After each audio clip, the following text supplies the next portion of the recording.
ជំរាបសួរពុកម៉ែបងប្អូនទីគោរពទីស្រឡាញ់បាទទាំងអស់បាទនៅក្នុង Channel YouTube របស់ខ្ញុំបាទអញ្ចឹងនៅពេលនេះខ្ញុំនឹងបន្តមេរៀនទៀតពាក់ព័ន្ធនឹងការដាក់ cover ហើយនឹងឡើង profile ការបដូរនៅ profile នៅក្នុង YouTube បាទអញ្ចឹងសូមពុកម៉ែបងប្អូនតាមដានបន្តទៀតបាទជាងខ្ញុំសូមបែកកាមេរ៉ាទៅលើអេក្រង់កុំព្យូទ័ររបស់ខ្ញុំបាទអញ្ចឹងនៅនេះខ្ញុំនៅលើគេហទំព័របាទបន្តបានផ្លាស់ប្ដូរឲ្យខ្ញុំសូមដូរភាសាសិនដោយសារភាសាប្រើភាសាបច្ចេកទេសបាទដើម្បីក្នុងការប្រើប្រាស់ទំខនាតដែលខ្ញុំដាក់នេះគឺមានប្រហែល2048គុណនឹង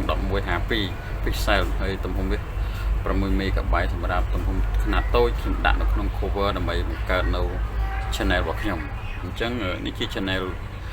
ទូរទស្សន៍ឬក៏ channel YouTube របស់ខ្ញុំដែលខ្ញុំធ្វើនេះដើម្បីបង្ហាញនៅមេរៀន YouTube បន្តទៀតអញ្ចឹងមិញយើងចប់ដល់វគ្គដល់ដាក់លេងដាក់ cover ឥឡូវ cover ហើយនឹង profile អញ្ចឹងខ្ញុំមាន profile រួចអស់ហើយរូបរបស់ខ្ញុំផ្ទាល់អញ្ចឹង profile នេះខ្ញុំនឹង update បន្តទៀតដើម្បីឲ្យបងប្អូនយើងអាច update បានទៅមិនន័យទេយើងអាច update បានដោយសារ Facebook សន្ទុះដោយសារ YouTube មានការ update ច្រើនអញ្ចឹងខ្ញុំនឹងបង្ហោះវីដេអូបញ្ចូលនៅក្នុង YouTube នេះបន្តទៀតបាទឬក៏សូមអធិស្ឋានបាទអញ្ចឹងវីដេអូមួយសុទ្ធតែមានន័យចំពោះពុកម៉ែបងប្អូនទាំងអស់និងក្មួយៗទាំងអស់ដែលពេញចិត្តនិងស្រឡាញ់នឹងគាំទ្រខ្ញុំបាទអញ្ចឹងអ្វីដែលខ្ញុំកំពុងតែធ្វើនេះគឺកើតចេញពីចិត្តពីបេះដូងមកស្ងប់ពីចិត្តរបស់ខ្ញុំធ្វើនេះអ្វីដែលពិតបង្ហាញនៅចំណេះដឹងពិតមួយបើមិនទាន់មើលបន្តទៀតវីដេអូនេះនឹងបង្ហោះបន្តទៀតនៅក្នុង